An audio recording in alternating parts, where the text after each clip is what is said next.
Welcome back to Psych Your Crime. I'm your host, Nicole Mann. And as always, I want to thank you so much for listening. I hope your holidays were wonderful. Mine were great. I want to thank you guys for hanging in there. New Zealand, you are still hanging in there, but Australia has overcome you. You better get back in there with the listens. I know you absolutely do not want your arch rivals, Australia, to overtake you in that number 2 spot, because that's what's happened. Australia is in the number 2 spot for listens. New Zealand, you need to come back in there. Get back in there. You've always been my number 2 listeners behind the US, and it will be sad if Australia just comes out of nowhere and knocks you out that number 2 spot. But anyway, I love you all, no matter where you're listening from. I'm glad you guys had good holidays. I hope that your new year is great as well. To celebrate this new year coming up, we are going to have a live with a special guest. We're going to have Nube and Awesome from the TwoScoopsXD podcast, our YouTube channel. I have guested on that YouTube channel a couple times. I'm going to leave some links to the videos that I have done with them. I felt that it was only right that I return the favor and have them over here on the podcast. We are going to go live. It will be available in video form on my YouTube channel, which is Dumber Than a Sack of Hair. And we're going to do a Who Did It Dumber video. We are going to see if the same crime committed in both the US and Scotland. And we're going to see who did it dumber, the United States or Scotland. So that is going to be on Sunday the 1st. I will have links and times down for you guys if you are interested. If not, you'll be able to see the replay both in audio form wherever that you listen to Psych Your Crime, and also you'll be able to see the video of the live over on the Dumber Than a Sack of Hair channel on YouTube. So that's just something special I wanted to give you guys. And if you guys enjoy it, I will have Nube and Awesome on more often to go over some dumb crimes. So this week, depending on how you look at it, you may consider the crime this week as a dumb crime. Emotional abuse is what some people will say it stems from. This is something that's actually multi-layered. The man involved definitely is a narcissist. If the children involved were a little younger, a lot younger, probably about 20 years younger, they're adults, so they're not really children, this would profile dramatically different than it does. But the crux of this, and what I think a lot of people couldn't understand, is why his wife helped him. I think it was at the core of her court case. Many people just refused to believe that this was a case of emotional abuse. Now, emotional abuse is a pattern of behavior in which the perpetrator insults, humiliates, and generally instills fear in an individual in order to control them. The individual's reality may become distorted as they internalize the abuse as their own fault. An isolated occurrence doesn't necessarily qualify as emotional abuse, but a pattern of behavior that creates fear and control does. Such mistreatment can occur in a range of interpersonal contexts, such as a parental relationship, a romantic relationship, or even a professional relationship. People who suffer emotional abuse can experience short-term difficulties, such as confusion, fear, difficulty concentrating, low confidence, as well as nightmares, body aches, and racing heartbeat. Long-term repercussions can include anxiety, insomnia, and social withdrawal. What are some of the warning signs of emotional abuse? Emotional abuse centers around control, manipulation, isolation, and demeaning or threatening behavior. Signs of this abuse can include, but aren't limited to, monitoring and controlling a person's behavior, such as who they spend time with or how they spend their time or money, threatening a person's safety, property, or loved ones, isolating a person from their family, friends, and acquaintances. This is usually the first thing than an emotional abuser will do. Demeaning, shaming, or humiliating a person. Extreme jealousy, accusations, and paranoia. Delivering constant criticism.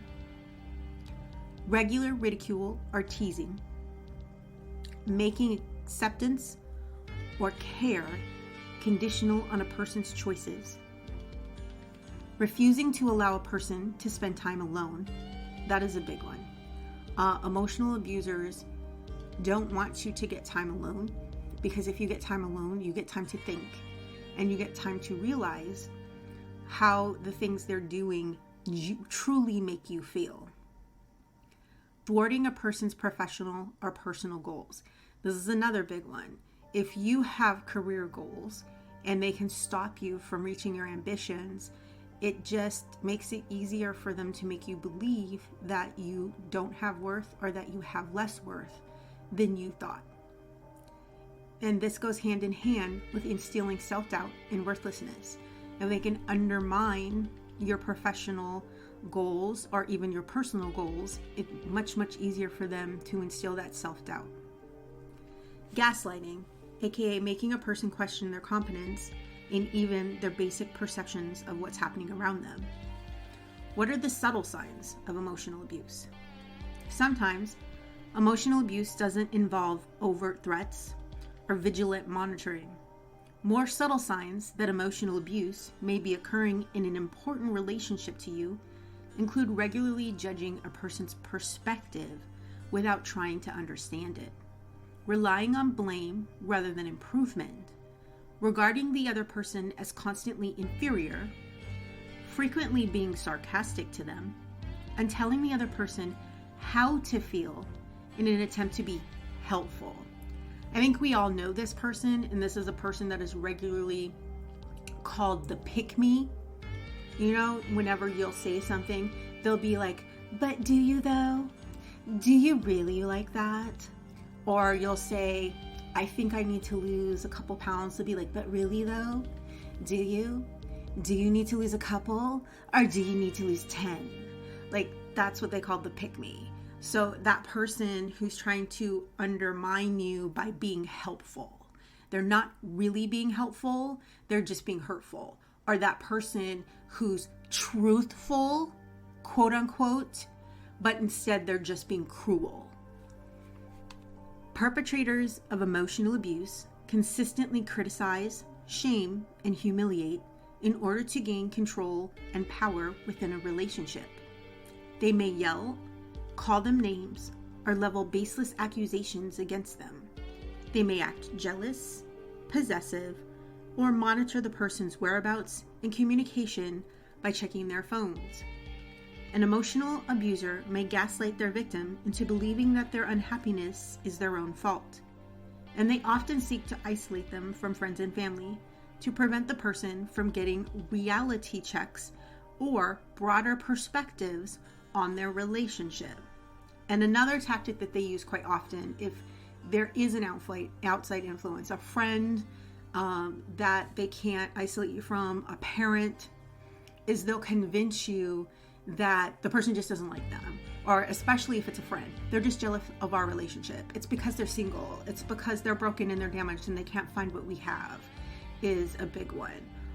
Your mother's just mad because, you know, she's divorced and you're finally happy. That's a big one, is that it's just because they're jealous of what we have. Abusers are often extremely skilled manipulators. So those suffering emotional abuse often don't recognize what is being done to them. The tactics that they use may lead the victim to believe that they are to blame for the problems within a relationship.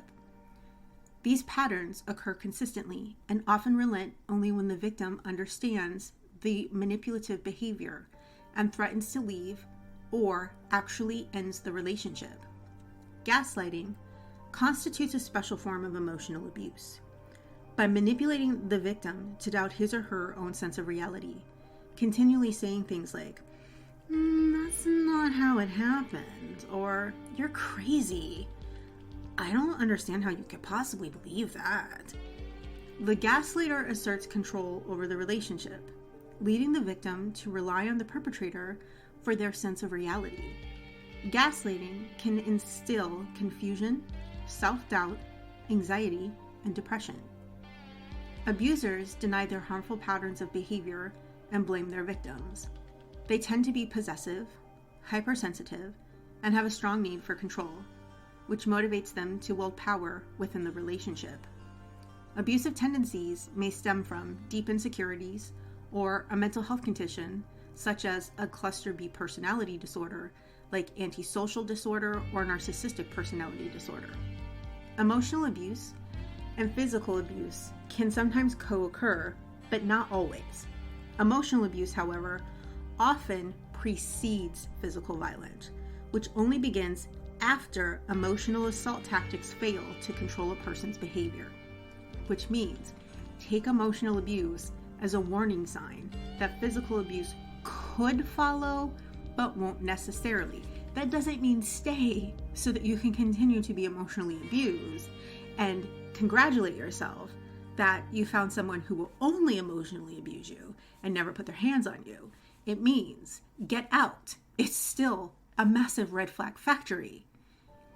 It means get out because you don't want to upgrade to a worse kind of abuse, and you don't want to be in a situation where you're being abused in more than one way. Psychological abuse can sometimes be just as damaging or even more damaging than physical violence. While physical abuse is occasional and cyclic, emotional abuse is constant. Violence tends to be perceived as the offender failing, whereas victims are more likely to internalize their emotional abuse as their own personal failings. Research suggests that over 50% of adults have experienced emotional abuse at some point in their lifetime, although the concept is difficult to reliably measure. Emotional abuse is designated as an adverse childhood experience, one experienced by 11% of children, according to the Center for Disease Control and Prevention. This is important because we have something in the United States called the ACEs survey. This is something that catalogs adverse childhood experiences and how they negatively impact not just your emotional health, but your physical health. Many children who have been given the ACEs survey, they score high enough to show that the negative childhood impacts of things such as emotional abuse, physical abuse, growing up around domestic violence is definitively affecting their physical health beyond a shadow of a doubt. I can also leave a link for the ACEs survey if any of you are interested in doing it, or I'll also leave a link to the TED Talk about it. I use it with my patients all the time. Victims of emotional abuse are often worn down so that they cannot see the harmful dynamics clearly. They come to believe that the relationship challenges are their own fault. They may spend time ruminating and bargaining, considering how they can adapt their behavior or avoid confrontation. Victims may struggle with problems of self-esteem as well as anxiety and depression. Survivors of emotional abuse or domestic violence often remain tethered to the relationship much longer than outsiders can ever begin to understand. But there are many reasons why living can be so difficult. Constant accusations and harassment can wear down the victim and lead to distorted thoughts, such as believing that they deserve it, or that emotional abuse isn't real abuse, so no one will take them seriously. Fear, damaged self-worth, concern for their children or their family, financial constraints, and other factors can lead victims to stay within an abusive relationship far longer than they should. John Darwin was born on the 14th of August, 1950, in Hartlepool, County Durham. He attended St. Francis Xavier's Grammar School and De La Salle College in Salford, Lancashire, where he studied biology and chemistry. On the 22nd of December, 1973, he married Anne Stevenson in Blackhall. Darwin then taught science and math at Darwinside for 18 years before leaving. He later became a prison officer at HM Prison. Darwin and his wife, a doctor's receptionist, also ran a business renting bed sets in County Durham with 12 separate houses. John was a man whose life to this point had been driven by a need for control and a relentless desire to make money. He was once described by his aunt as one of those who was trying to get rich way too quick. Despite having his first car and the deposit for his and Anne's first home paid for by his family, John readily bought into the myth of himself as a self-made man. Disillusioned with his teaching job, he enlisted his 2 young sons in a stream of off-the-track money-making schemes, ranging from breeding African snails for local restaurants to sell as escargot, to painting gnomes to sell at swap meets. According to Anne's memoir, John described Anne's job as piddly. That's just awful. It was attempting to develop a property portfolio to support his family that would ultimately be his undoing. Relying heavily on what he called creative accounting, he amassed a total of 14 properties while struggling to turn a profit.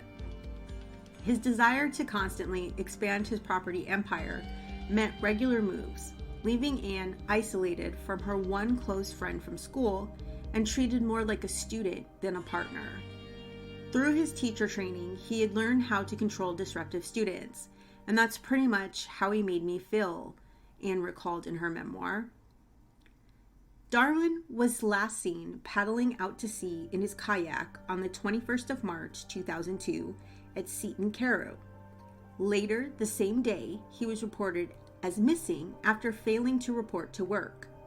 A large-scale sea search took place, during which 62 square miles or 160 kilometers of coastline were searched. There was no sign of him, though a double-ended paddle was retrieved from the sea near Seaton Carew the following day.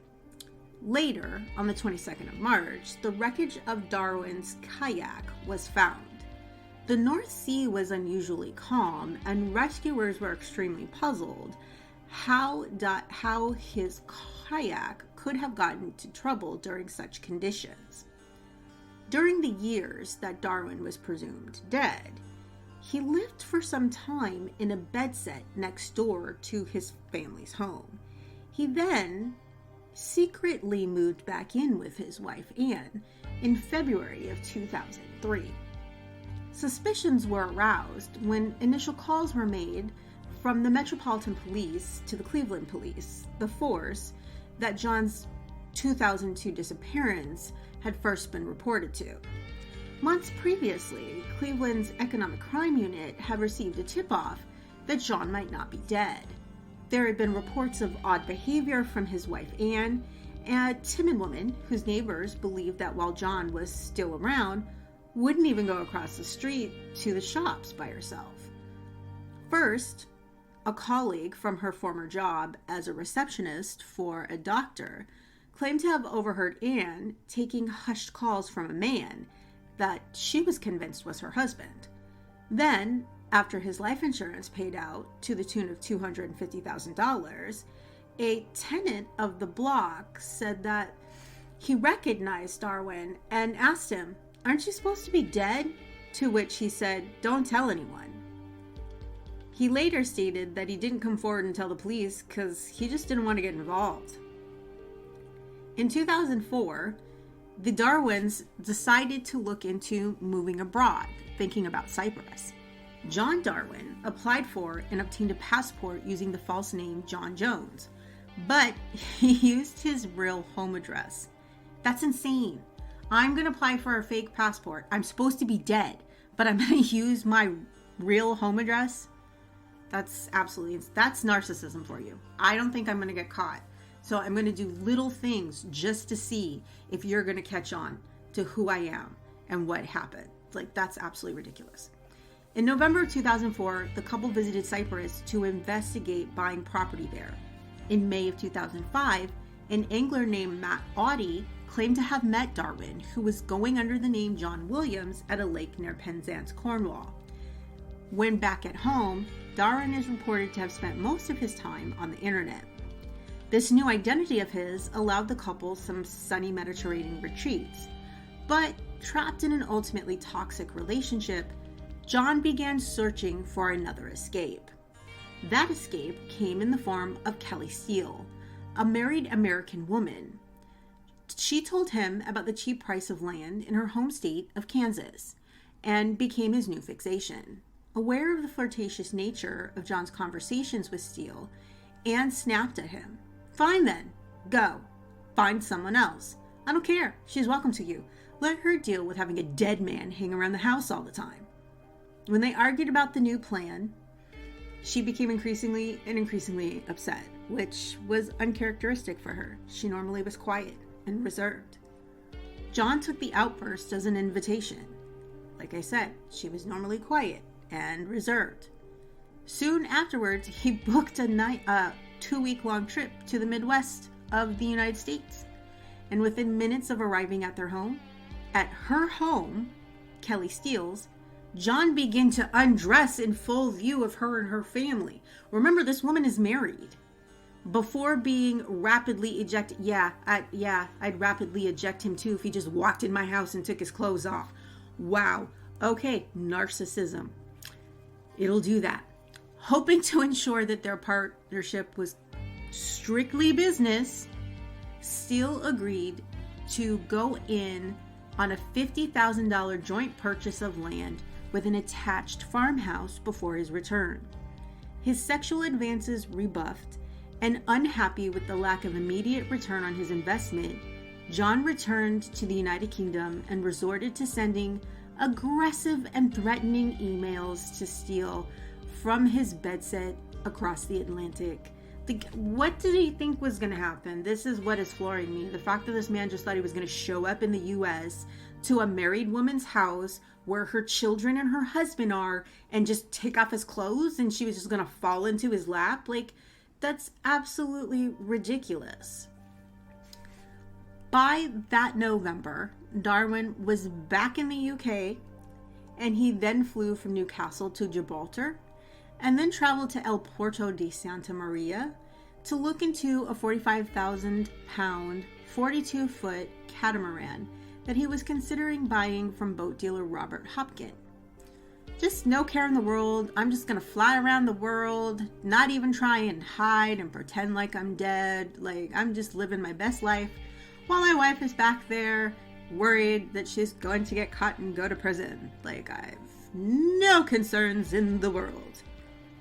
Anne, at this point, quit her job and traveled to Panama in July of 2006 before permanently relocating there a year later. While there, she boasted in emails to contacts back home of cleaning her amazing Panama City penthouse in a bikini and of plans to buy a large plot of jungle. But it remained to be seen whether they would find anything about this to be true or if this was just jealous speculation from people back home. However, in March of 2007, the couple did return to Panama and they formed a company called Jaguar Properties. This was in order to buy a 2-bedroom apartment in El Dorado for £50,000. The bedsit house next to the family home was sold under the name of Darwin's son Mark. The home had been transferred to him in 2006. The proceeds from the sale were then transferred to Panama. This is money laundering, guys. This is money laundering. Wow. I wonder if they know that this is money laundering. I think maybe he knows, but she probably does not know that this is money laundering. And this is blatant. They're not even trying to hide it. This is, wow. Yeah, money laundering, big time. Not even trying to hide it. And getting their son involved. The following month, Anne returned to the UK to sell their home. Wow. I wouldn't have done that. And I get that she is emotionally abused. She's battered down. She's doing this because she thinks that she has nothing else. He's all she's got. But I feel like somewhere deep inside of her, she has to know, he already came back and he moved in with her. He forced her to let him move in. She's hiding him in the house. Like, he's in their property. Like, she has to know somewhere deep down that if she sells the house, she's going to have nothing. Like, there's going to be no way for her to control him. There's going to be nothing for her to come back to. Like, there has to be something somewhere that's, like, telling her not to sell the house, because there'll be nothing left at that point. But she sells the home while he stays in Panama. In 2007, the couple purchased a $200,000 tropical estate in the village of Escobal, Panama, near the Panama Canal. No, I'm not going to try and do the amazing accent and say everything properly, because I just began to speak properly with these veneers, so I'll butcher things even worse. With the intention of building a hotel from where canoeing holidays could be run. In a later interview published in Elizabeth Greenwood's book about people who have faked their deaths, he states that the canoe rental aspect of the purchase was a story fabricated by the media, playing on the romanticism of his fake death, that he and Anne visited Panama again, but this time they stayed for only 6 weeks. Following a change in Panama's visa laws, Darwin emailed Anne on the 14th of June in 2007 to notify her that their identities would have to be verified by UK police in order for them to receive the now required Panamanian investors' visas. Knowing that his John Jones alias would never pass this level of scrutiny, Darwin decided to just give up, return to the United Kingdom under his real name, and fake amnesia.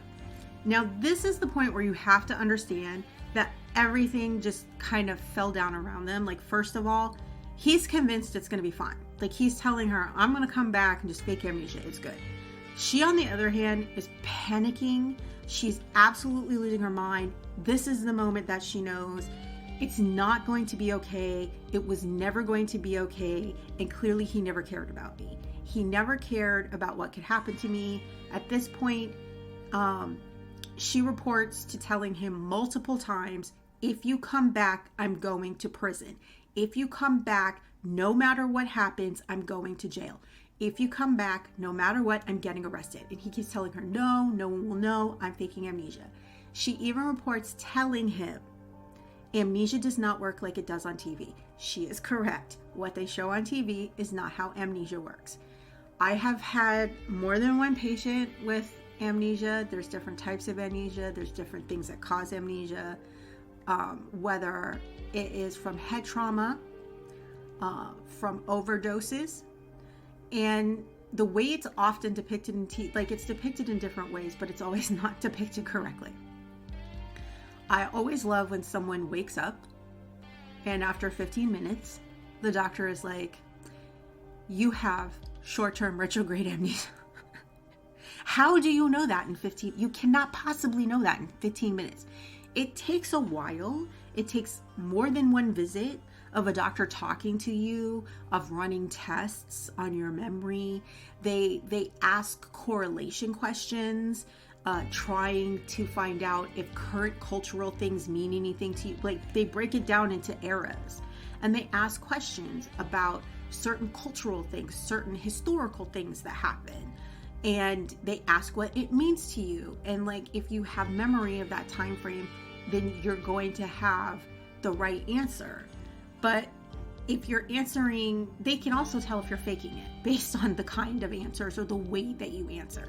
Another thing that does not happen, that happens constantly in TV and movies with depictions of amnesia, is they ask a question trying to gauge the level of amnesia, and the person says, I don't remember. You don't know if you don't remember because you don't remember. So you wouldn't say to them, I don't remember. It's the worst. It's the worst thing, and it happens every time they depict amnesia in TV or movies. So there wouldn't, like, if you ask them a pointed question, like a very big thing that is part of amnesia tests now, like a big question they ask is, what does 9/11 mean to you? If you have no memory of that time frame or around that time frame, your response is going to be, if you're from the United States, your response is going to be, you mean 911? Like, that's what, it's going to be something like that. So you're not going to correlate it with a terrorist attack because you don't remember there being a terrorist attack.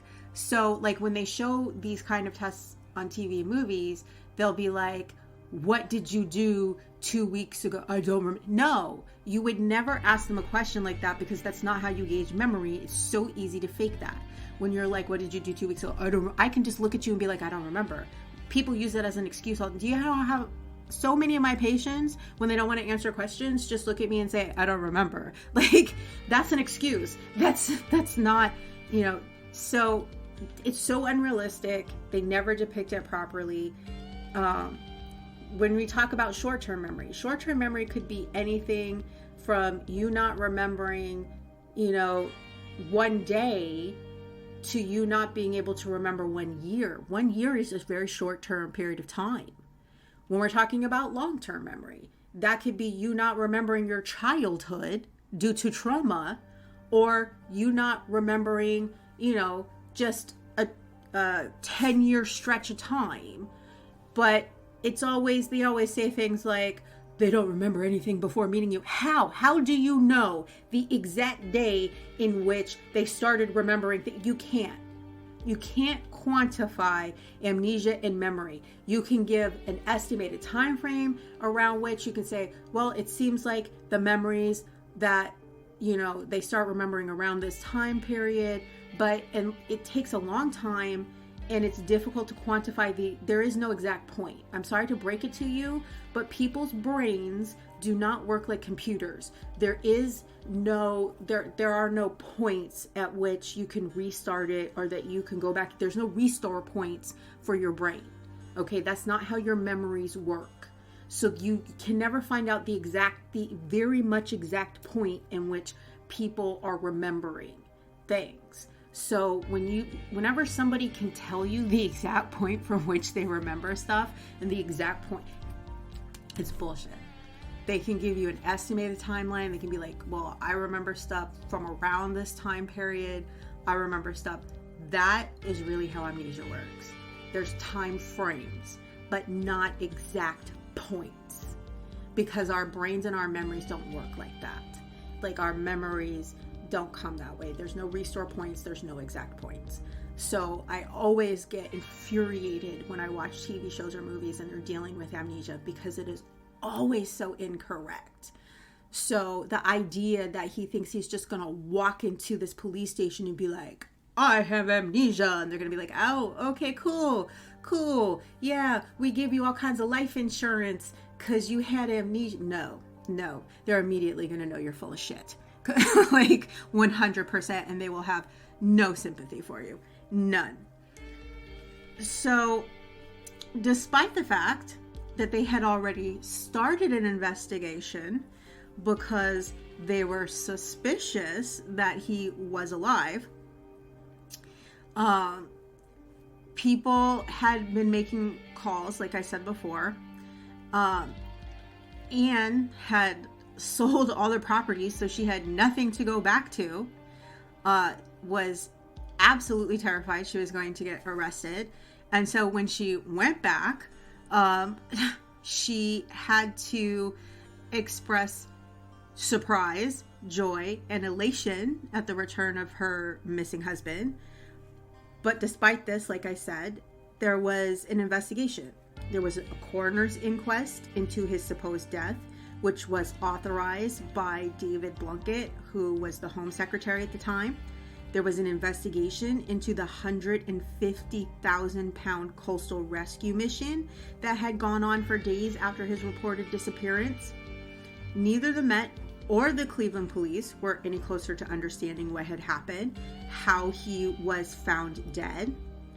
And so they started questioning him in the manner I described, trying to see if he really had amnesia.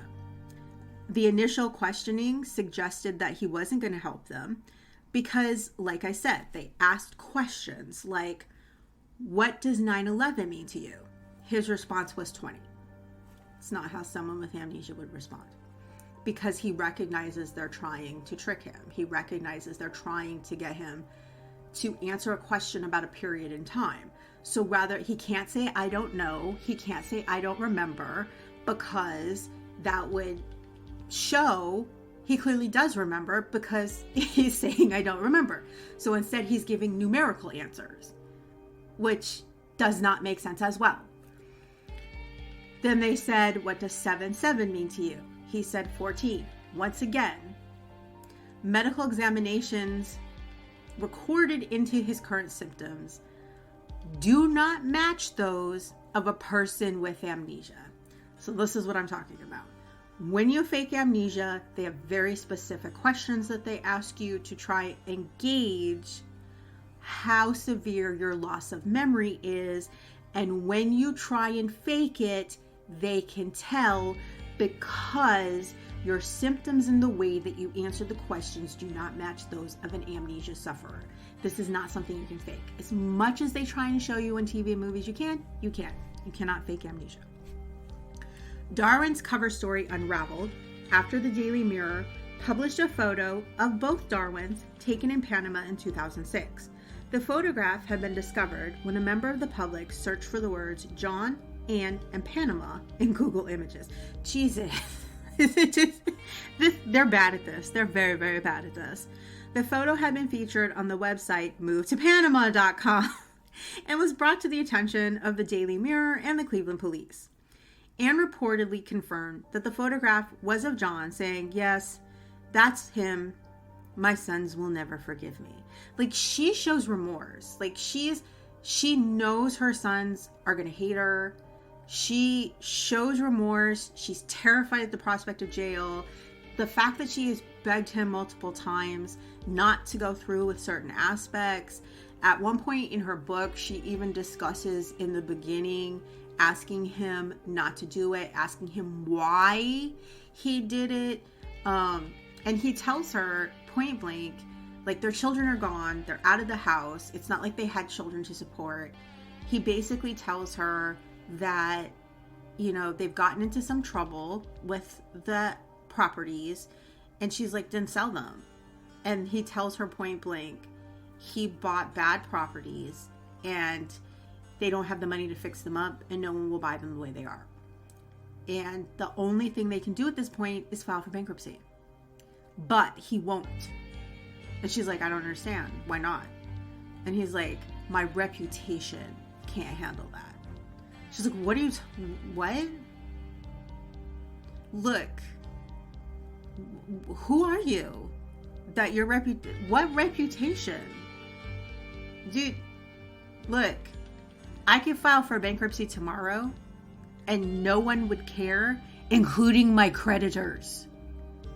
It's not all of that. Like, he really had such an inflated sense of ego that he thought like all the neighbors would just like shun him because he filed for bankruptcy, when the reality is pretty much nobody would know if he told them. Like, you would have to tell them for them to find out. So he pretty much convinced Anne that the only thing that they could do was fake his death, because it would just destroy his reputation and he would never be able to make a livable income again. Like, and when she didn't really want to do it, and then it came to a point where she said that she felt like she couldn't, and she was even willing to take the consequences, that was when he would start in and he would be like, where are you going to go? What are you going to do? Who would have you? No one would have you before me. It's just me. And then he would go in on her age. You're old, you're ugly. No one's going to take you. I would just be like, maybe I don't want anybody. Maybe I've had enough for a lifetime. Maybe I just want to be alone. But once again, she's been abused. She has been indoctrinated into believing she's worthless and that he's the only person who will have her. He's the only person who believes she has any worth. And she needs to repay that. And she needs to repay that by helping him.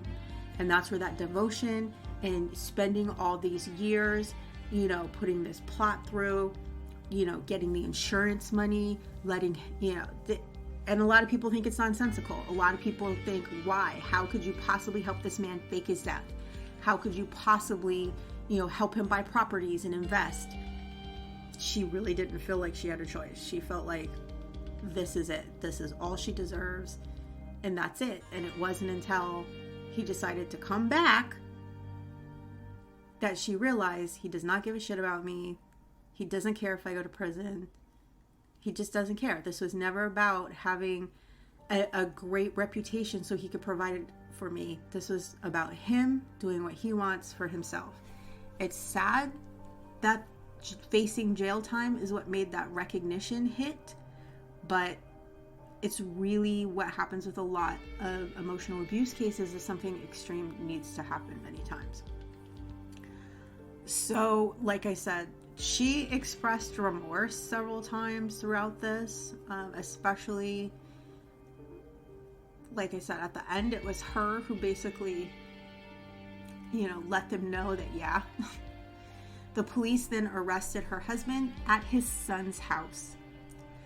He was charged with obtaining life insurance money by deception and making untrue statements to obtain a passport, and was also arrested the following day after she returned to the United Kingdom, and she was detained on allegations of fraud. She appeared in court on the 11th of December to face 2 charges of fraud for obtaining $25,000 and $137,000 by deception. She remained in custody until the 14th of December. Darwin appeared at Hartlepool Magistrates Court on the 10th of December, where he also remained in custody until the 14th of December. On the 14th of December, Anne and John appeared separately before the Magistrates Court, and they were both remanded into custody to appear again on the 11th of January, so they spent Christmas in jail that year. On the 9th of January, John and Anne returned to the Magistrates Court to face further charges of deception. John faced additional charges of obtaining $137,000, the same charges that Anne was already facing, in addition to existing life insurance charges against both of them. For $25,000 in John's separate charge of obtaining a passport by deception, they were then both charged together for obtaining more money from a teacher's pension scheme, to separate amounts of $25,000 and $58,000, as well for obtaining money from the Department of Work and Pensions. Jesus, he had a lot of pensions. Why did he need to? Did they not kick in until he died? Separate amounts of $2,000 and $2,200. They were remanded in custody once more to appear in court again. On the 18th of January, they each appeared separately at the Magistrates Court by video link and remanded until the 15th of February, when they faced committal to the Crown. On the 13th of March, John Darwin admitted 7 charges of obtaining cash by deception and passport offenses at the Leeds Crown Court. He denied 9 charges of using criminal property, and these charges were ordered to lie on file. Anne denied 6 charges of deception and 9 charges of using criminal property. On the 23rd of July in 2008, John and Anne Darwin were both convicted of fraud. John Darwin faced an additional charge relating to his fake passport and was sentenced to 6 years and 3 months in prison. Anne, who was described by the police as a compulsive liar, was sentenced to 6 years and 6 months.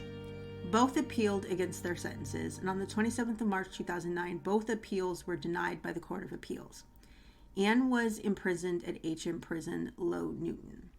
The Crown Prosecution Service said that all profits from the callous and calculated fraud committed by the couple would be confiscated. John was released on probation in January of 2011, and Anne was released in March in 2011. On the 14th of February 2012, the Crown Prosecution Services announced that the entire $501,000 in life insurance and pension payouts received by Anne had been recovered, partly from the sale of 2 properties in Panama.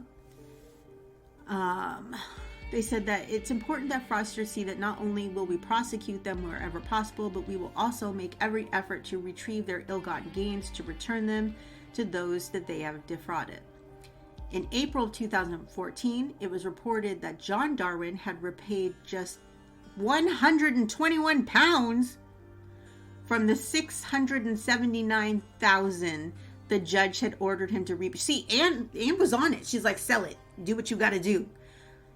John's like, see, that's what I said. I said, Anne shows remorse. Anne understands what she did was wrong. She's not going to do it again. You know, she gets it. I owe society. I have to pay for what I did. John, on the other hand, is like, psh, I ain't paying for nothing. However, he claims that all of this is because the assets were in Anne's name. By July 2015, the pair no longer had any assets and had paid a total of $541,762. She had already paid, but he still didn't pay. He only 41,762 more were paid in total because she already paid 500,000. So he was ordered to pay an additional 679,000. That means he got away with only paying 41,000 of his 679,000. Yeah, that's not right. Anne did what she needed to do, and he didn't do barely shit. So once again, no remorse. Obviously, they have since divorced. John is now living in Southeast Asia with a much younger wife, who is somewhat ironically named Mercy, and somehow he still receives a pension from the United Kingdom. It was just 2 years after being released that John, however, did break the terms of his parole, trying to see a Ukrainian woman he met on a mail order bride site. He told her that hundreds of women wanted to meet him and that he received around 250 messages a day, but she never wanted to see him again after their first date. But in 2015, he married a Filipino woman, Mercy Dada, otherwise known as Mercy, who is 23 years younger than him and has her own business inside a giant indoor market. And on the other hand, 69, regularly embarks on long solitary walks through the North Yorkshire moors and Cleveland Hills, where she lives a quiet life by herself in a small one-bedroom bungalow in a pretty village in North Yorkshire. So that is the insane story of a man who decided that it would be much easier and better for him to fake his own death than to just file for bankruptcy. So next week, we are coming back to Massachusetts here. We're going to look at an absolutely insane story of a little girl by the name of Justina. Now, somehow, this case of this little girl who ended up in a hospital, the hospital said that this was Munchausen by proxy. The parents said that she had a degenerative disorder. And somehow, in the course of this, Anonymous got involved and decided that putting a denial of service attack on a children's hospital, stopping children from receiving medical care, was what was needed in order to figure out who was correct. Is it Munchausen by proxy? Are the parents making the child sick by over-medicalizing her? Is the child actually sick? Or is it a third option? One that maybe nobody ever thought of before? Or is it a fourth option? Could maybe both sides be right? Tune in next time when we look into the case of Justina, Anonymous, several doctors, a long drawn out civil suit, and a very, very, very shocking resolution. In the meantime, I hope you sleep better, knowing the how and why people do such awful things.